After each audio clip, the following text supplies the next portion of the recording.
Ito na mga lalabs, magandang umaga ulit. Natapos na yung harapan kahapon, oh. So ngayon dito tayo sa kabila. So wala munang pintura kasi umuulan. Ayan. So pinapali-out ko muna yung gagawin dito para malagyan ng semento ng buong gilid ng bahay. Ayan.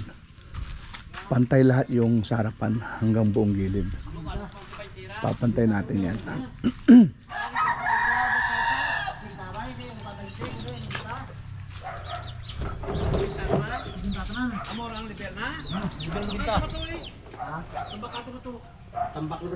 Dito unik, ano siguro dito, magmula dyan sa pwedeng lagyan ng hollow blocks dyan sa lampas ng aircon.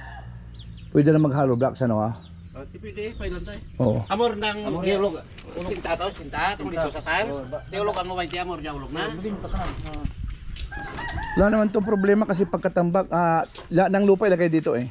Pero papailan mo na. Oo, lagyan ng rin. Oo, papailan muna. Papailan tayo dyan. Ada pato nito. Yan ang niya, yan ang finish niya. Ito na. Yan ang finish niya. Oo. Flooring. Flooring na yan finish na.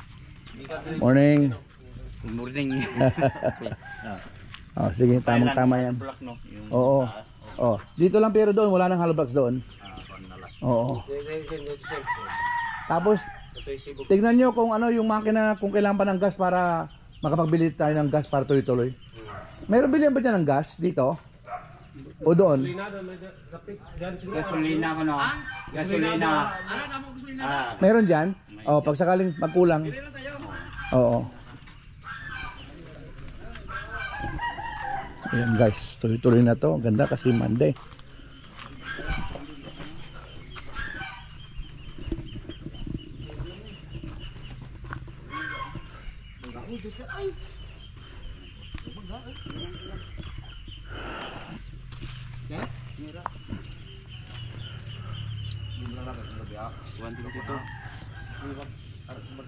Anong pangalan mo ulit? Nakalimutan ko. Rostom P. So, sabi ko muna yung ayusin muna yung mga layout tapos isang araw lang buhos. Gagamitan lang ng makina. So ngayon, mag-abot kayo dito kayo tapos sila dun sa kabila para tuloy-tuloy. Natambak lang na eh. Oo.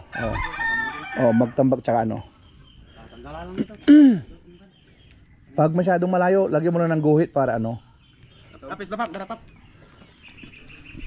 Mayroon pa pala to yung kailangan gamitan nyo para pantay-pantay. Yun na yung niya, yung flooring niya. Oo.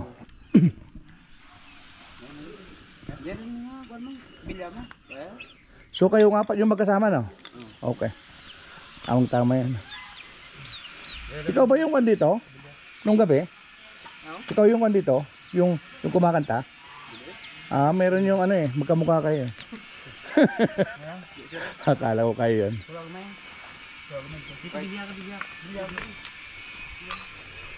Ngayon guys, tingnan natin tong storage natin. Tapos na pati flooring. So lalagyan na lang ng si daddy kailangan kong tawagan pala ito. Magbili pa ng isang ganyan. Tapos na yung flooring. Guys, ano yan guys? 8 feet by 16 feet. Wow! Ang ganda siya Galing. Pwedeng yung trabahuan, di ba? Ang gandang Tapos saan ko ilalagay yung pang storage ng gamit. Yung shelves niya para malinis. Ang ganda pagkagawa, malinis na. Meron dyan, pabo. Ayan guys, okay yung pagkagawa nila. Kasi ito pag umuulan, para hindi siya pupunta sa... Ang galing talaga. Saludo ako, ang galing. Good job, Onik. The best So sabi ko, bili ng ano, ito, buo siya. Oo. Ano to? 5 feet. Tapos ito, 4 feet. Oo. Tamang tama. 9. Sabi 12. Pero, okay na yan. Ganda lang eh. Ayan ang storage natin. Bakit to butas, screen para hindi mainit sa araw. Mas tayo nila mapasukan ng ulan. Balikan natin mga boys. Dami ano. Dami nila. Dan natin.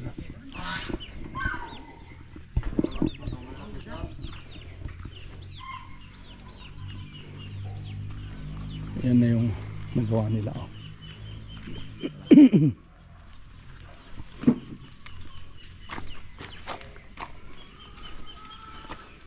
Okay na to. Na-compact na to.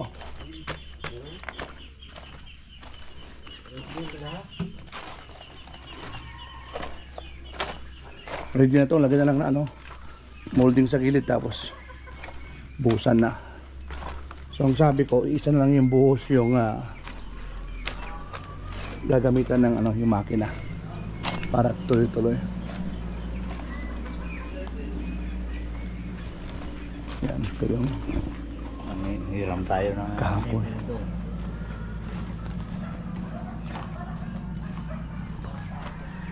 Yan na guys.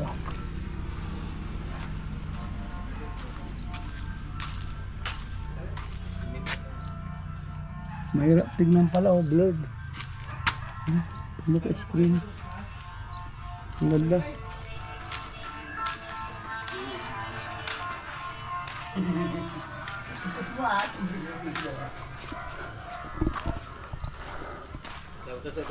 Kailangan nyo ba ng ano, concrete nails? Hindi pa naman.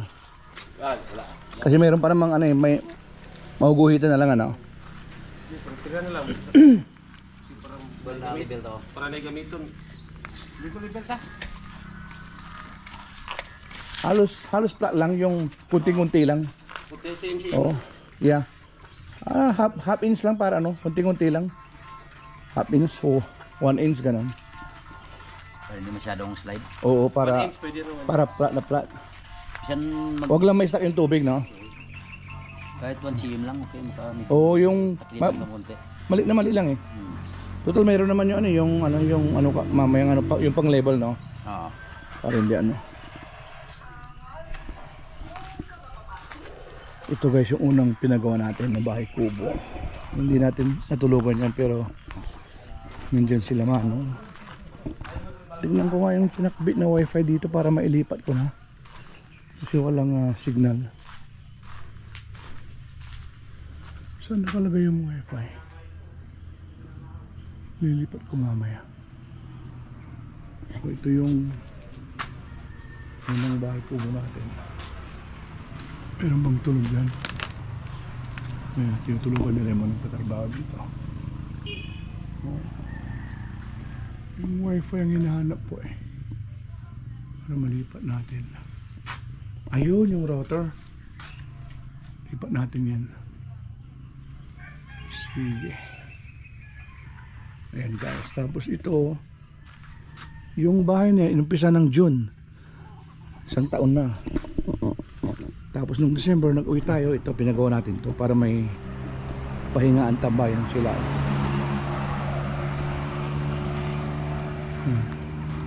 Hindi ko napansin kung alam ko lang ano, pinalayo ko ng konti. Kasi gusto ko tong ano to, halaman na to. So dyan sila nagtatambay. Pagawa tayo ng temporary na ano rin yung gate para sa mga aso. Kailangan mapinturahan yan para hindi yan masira agad. Yun, tapos nagtanim sila ng maraming mga prutas. Langka, dragon fruit, gano'n. Hanggang sa likuran. Yan guys yung farm natin ngayon. At tabi lang siya ng highway.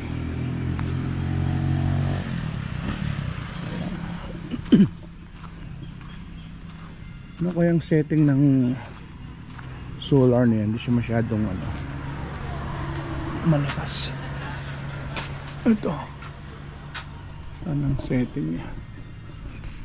Hindi. Umilaw muna.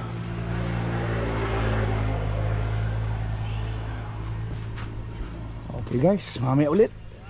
Ginaid ko lang sila para tuloy-tuloy kasi mga painter, sabi ko wag muna magpintura kasi umaambon, medyo moist yung padera. So sabi ko magsama-sama muna sila lahat para may trabaho, diba? Ayun. Okay guys.